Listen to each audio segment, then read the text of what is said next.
So ReZero just came back from its 2-month hiatus, and after watching the latest episode, it just became so apparent that it finally fixed one of its biggest issues. And the solution to it can be summarized in just one heavy word: payoff. To start off, first I have to clarify, I loved ReZero all the way since episode 1, season 1. The one thing that basically turned off a lot of people from this show is the one thing that actually kept me engaged the most, and that being Subaru. Now, I remember when ReZero was airing, everybody, and I mean everybody and their grandmother, was complaining about Subaru, about how he was just simping, about how he was just a regular old annoying guy, how he was whining too much. Okay, well, how about you try to be killed by a cute, beautiful maid for the 10th time in a row in one night. Oh, sorry. But that thing about Subaru being, quote-unquote, cringe, that's actually the one thing that actually kept me engaged the most, especially once season 2 aired, since that created two things. First of all, it created a lot of tension. When Subaru was in some big doo-doos, you were pretty much sure he was not going to make it. So once Subaru finally did manage to get solutions to all kinds of death traps that he was flung into, it made the payoff so much better. But now we come to the second thing. Even from season 1, it was apparent that if Subaru wanted to live and get to where he wants, he needs to adapt. He needs to change, work with others. He needs to better himself. Do not be sorry. Be better.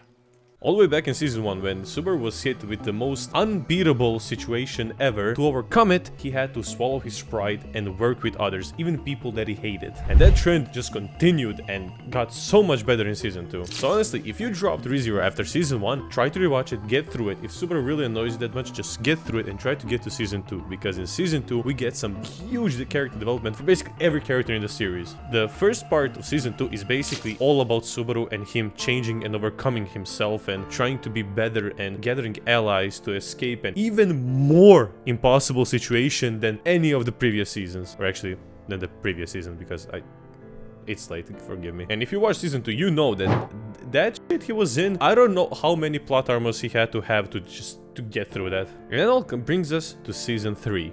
The ultimate payoff. Season 3 starts like any other ReZero season. You have a bunch of waifus, you have Subaru in the middle of all of them, and then some insane stuff starts happening, and you wonder, okay, how are our crew gonna handle this? And now usually, in every other arc, or in every other, like, I guess, big battle, big sticky situation Subaru and the co was in, it was always one, maybe max two, like, big bads, or maybe like one big bad and one half of a big bad that they had to get through. But in here, there's like four big bads! And there are even more minions that are extremely big threats as well. And to top it all off, they're all in this city that is basically a tomb. So by all accounts, this should have been the most gut-wrenching, exhausting season to watch, where you wonder, how is Subaru gonna do any of this? But because of all the things we've talked about in this video, the answer is pretty obvious: Reinhardt.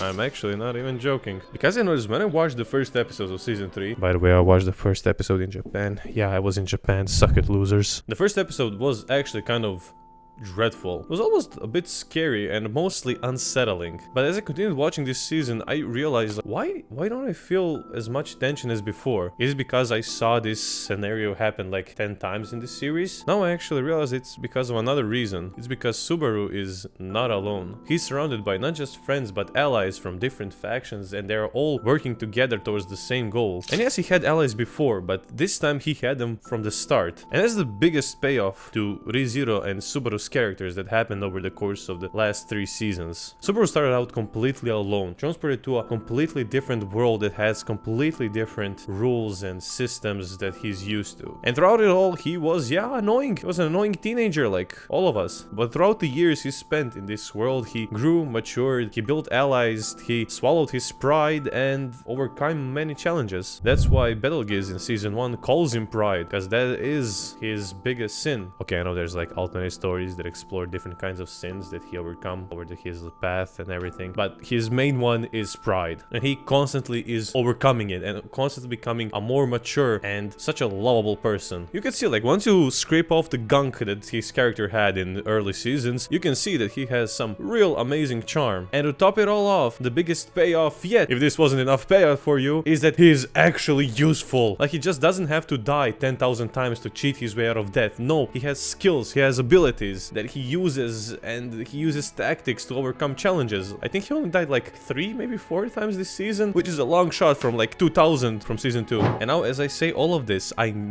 just know I'm gonna eat my words, because all the light novel readers are touting the next arc or the arc after that Subaru is gonna be dying 1 gajillion times and it's gonna be the most depressing stuff ever, and I honestly can't wait for it, because this arc, this season, is just what we needed. We needed Subaru at his best, because yeah, although the situation is extremely desperate, I can't feel anything but hope. Something that has been even confirmed in episode 7 with the amazing monologue Subaru has, and the beautiful score from that episode which just says, I trust you, will you trust me? And it just makes this point go even, my lord. What I'm trying to say is, it's gonna hurt so much worse when in season 4 Subaru is gonna meet his biggest challenge yet, and he will have to overcome it. Although he has all of his allies with him, I can't even imagine what's gonna happen, and it's gonna hurt right here. So if you wanna see the biggest payoff to character progression in anime in the 21st century, go and watch ReZero. It's genuinely good, genuinely amazing,